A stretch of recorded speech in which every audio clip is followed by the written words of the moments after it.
We are in Orbro, and this is the castle. And we just walked through the gardens, and there's some very interesting art things going on in the gardens as well. And this castle was built in about 1394, originally for defence, but it's no longer used for defence. It's now the county governor's residence. And it wasn't used for defence. It fell into disrepair, I guess, in the 1700s. And they took away the earthwork walls, which were all around here. And then when it was rebuilt for the late 1800s, then they just decided to have it as a very pretty looking castle. And it is beautiful, with a moat around it as well. Absolutely lovely.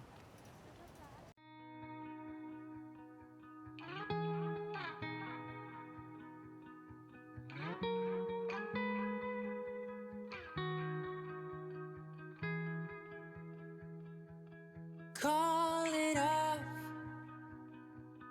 let it go.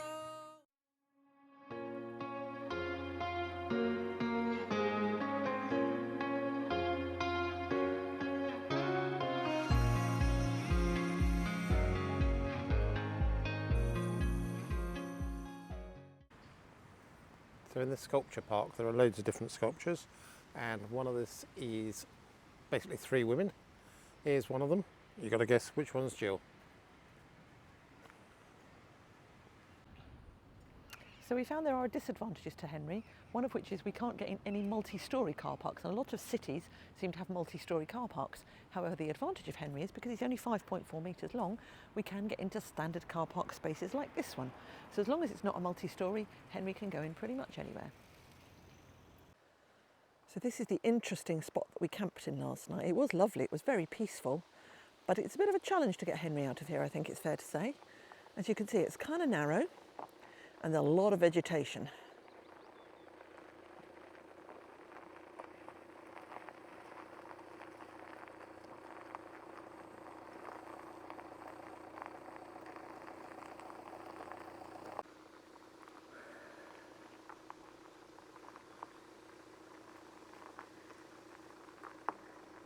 Fortunately, there was one way in and one way out, which was always good. Otherwise, we'd have been stuck there or had to reverse for ages, I suspect.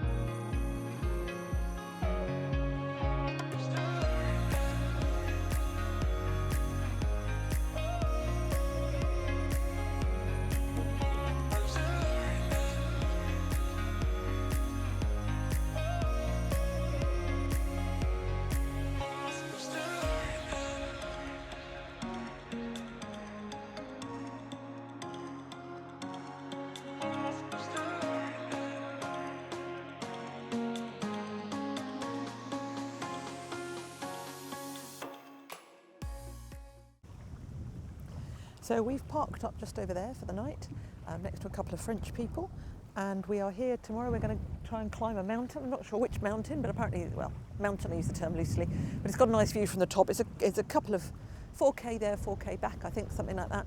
It's meant to be quite a rough, rocky trail, but that sounds good to me. And yeah, behind me you can see the North Sea. So we're now on the west coast of Sweden, and we're going to make our way slightly further north tomorrow, and then we're going to head down towards Gothenburg and Malmö the next day, and across to Denmark, probably within a week or so. It's also very chilly today. It's a cold wind today, but it's been so hot the last few days, it's actually quite welcome. Good morning, everybody. It's about 7:20 in the morning, and we just wanted to show you this stunning view, because you can't really ask for a better view than that to wake up to, can you?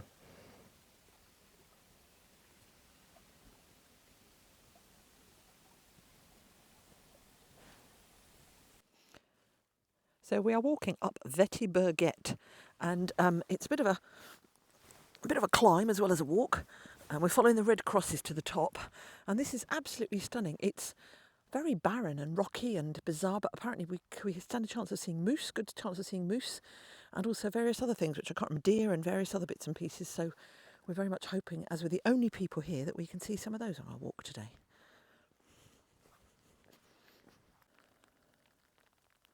So we're now on top of Vettiberget. It's considerably shorter than we thought it was, because it's actually only 0.8 of a mile. So maybe it was 4K return rather than 4K one way, we don't know, but even so, it's still not quite long enough. But this is a lovely 116 metres above sea level, and all around you can see the archipelago, which is quite amazing. There's beautiful towns by the coast, and now you can see a Stone Age burial mound, which is about 19 metres in diameter, so about 3,000 years old.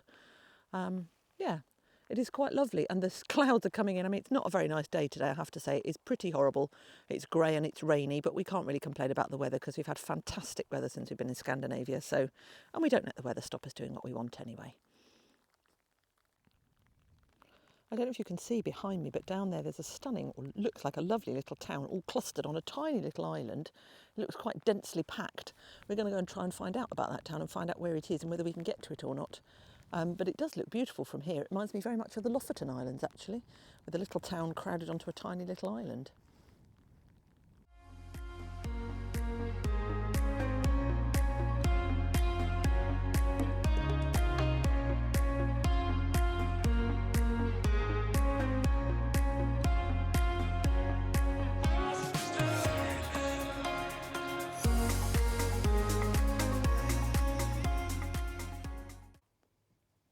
We are now in the town that we saw from the top of Vettiberget, and actually this is Kladdersholmen, and it's absolutely gorgeous.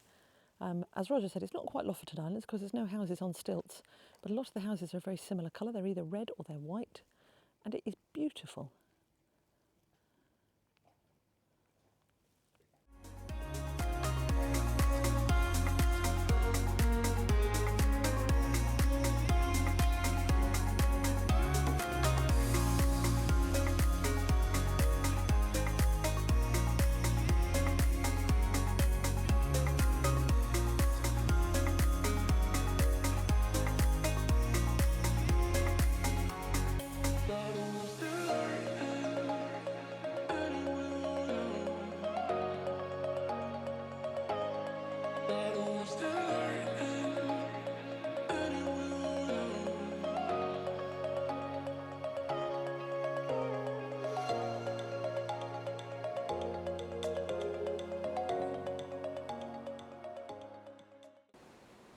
So we are at the Dalsland Canal, and we are at Hvid, which is a small village on the canal, and this is the place where the road bridge, which is to my right, goes over the railway, which goes over the canal, which goes over the river. So there's 4 things that are moving vehicles or transport all the way along. So the river's at the bottom, then the canal, then the railway, and then the road. We did come here because we thought the aqueduct, which is what this bit here is, was actually 32 kilometres long. But sadly I misread it, it's only 32 metres long, which is a little disappointing, but that's fine.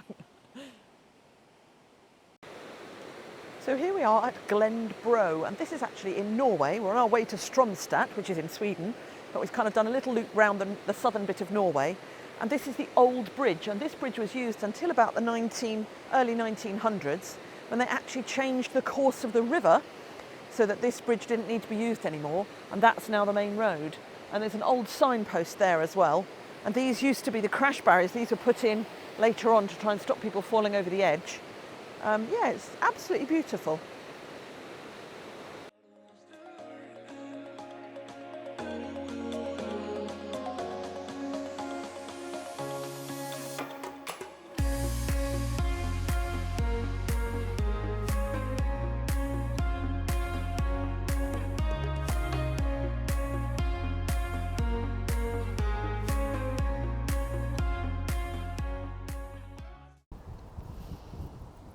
So this is the stone ship, and this dates from about 400 to 600 AD, and nobody really knows why it's here or what it is, but it's called a ship because of the shape of it, because it's not a circle, it's definitely a ship shape, and it used to be very much nearer to the sea than it is. The sea level was about 5 metres higher in those days, and this would have been overlooking a small bay, and they don't know if there's a Viking chief buried here or what it is, because it's never actually been excavated. But it is very, very impressive, and we know that it is at least 1600 years old.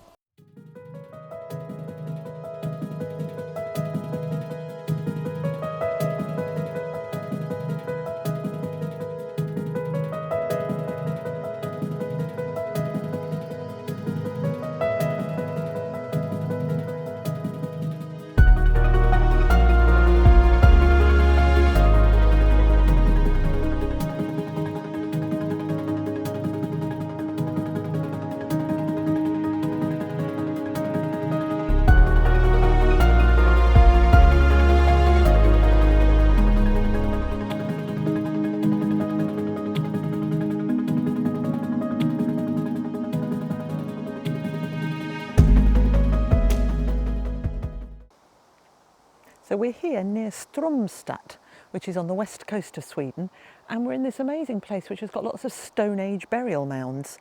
We're standing on top of one of them at the moment, and they did say about the fact that a lot of the burial mounds have got holes in the middle, and this is either where the burial mound has collapsed or where the grave previously was plundered, and they just dug a hole in it and just left it like that.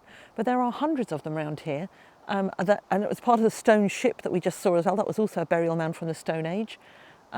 It's a beautiful location. It's just a weird place to have a load of burial mounds really, I guess. But it was quite near the sea, so maybe that was why.